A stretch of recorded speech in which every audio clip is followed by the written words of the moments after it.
Hola, ¿qué tal? Mi nombre es Erika Ortega. Les presento un resumen de los temas que para mí fueron más relevantes en esta asignatura de la filosofía de la educación.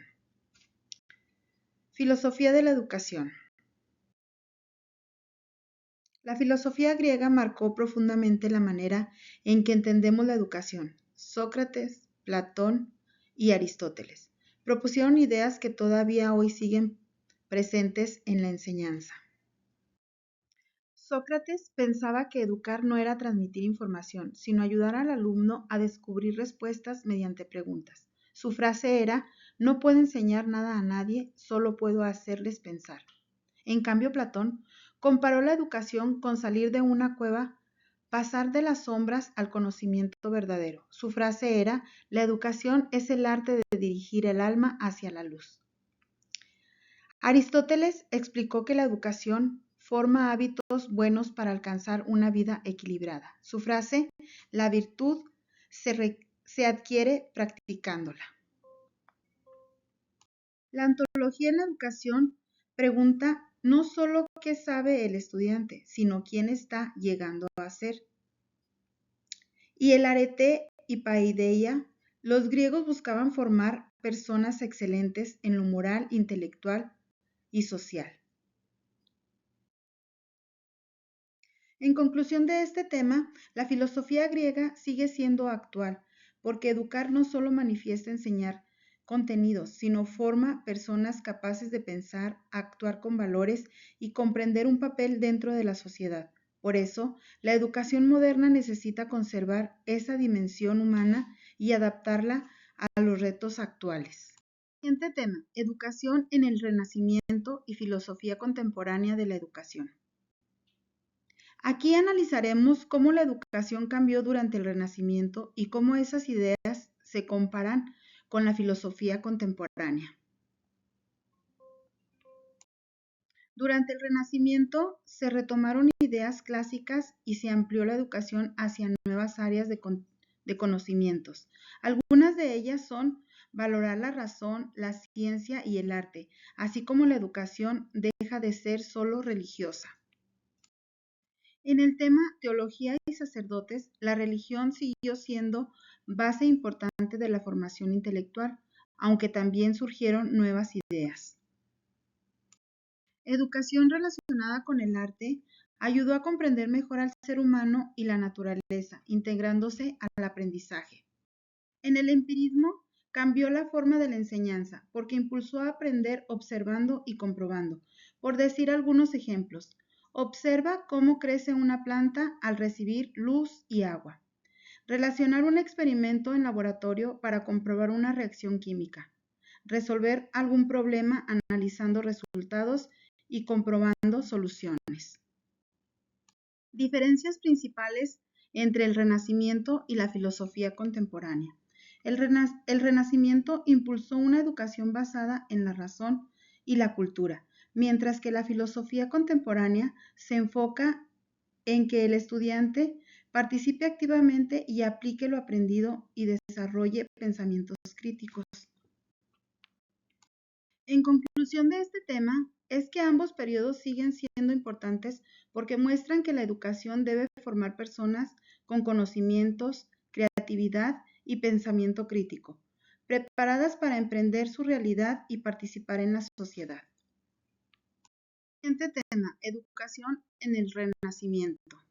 Durante el Renacimiento, la educación dejó de estar enfocada únicamente en la enseñanza religiosa y comenzó a orientarse hacia una formación más amplia del ser humano.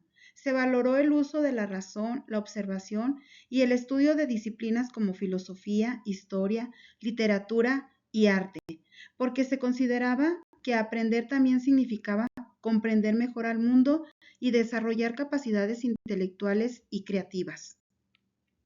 Artículo de las humanidades. Principales áreas de estudio: gramática y retórica, historia, filosofía, literatura y poesía, arte y música.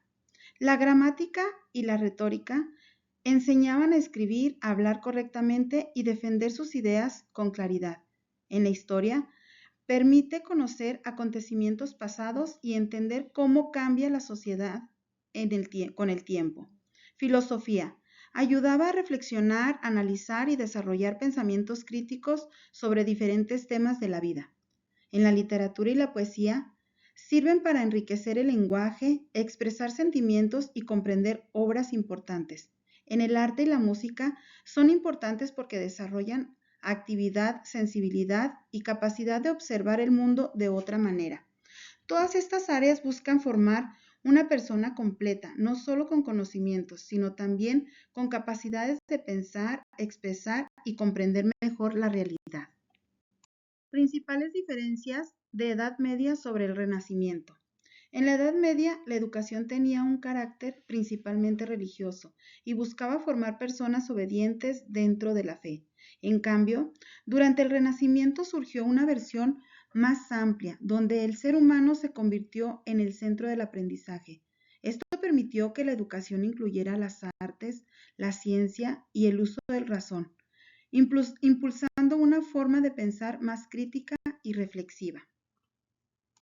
Artes en educación. Durante el Renacimiento, las artes como la pintura, la música y la escritura fueron consideradas esencialmente porque no solo desarrollaban habilidades creativas, sino también la capacidad de observar, interpretar y expresar el mundo.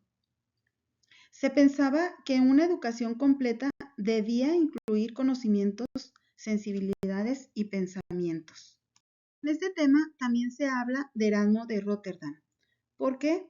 Porque fue un pensador, escritor y humanista del Renacimiento, y él consideraba que educar no debía basarse en castigos ni repeticiones mecánicas, sino en despertar el interés del estudiante y desarrollar su capacidad de pensar.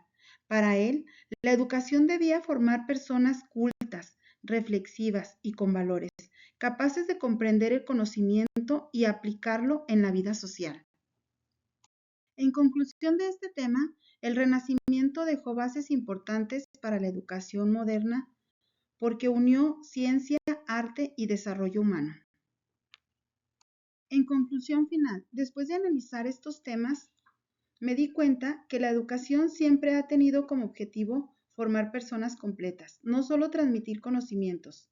La filosofía de la educación nos ayuda a entender que aprender también implica reflexionar y desarrollar pensamientos propios.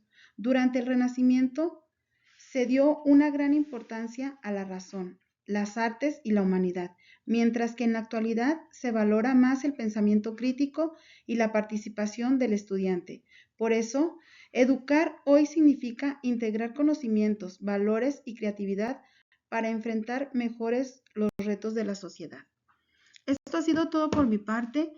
Espero les haya gustado mucho y les agradezco su atención.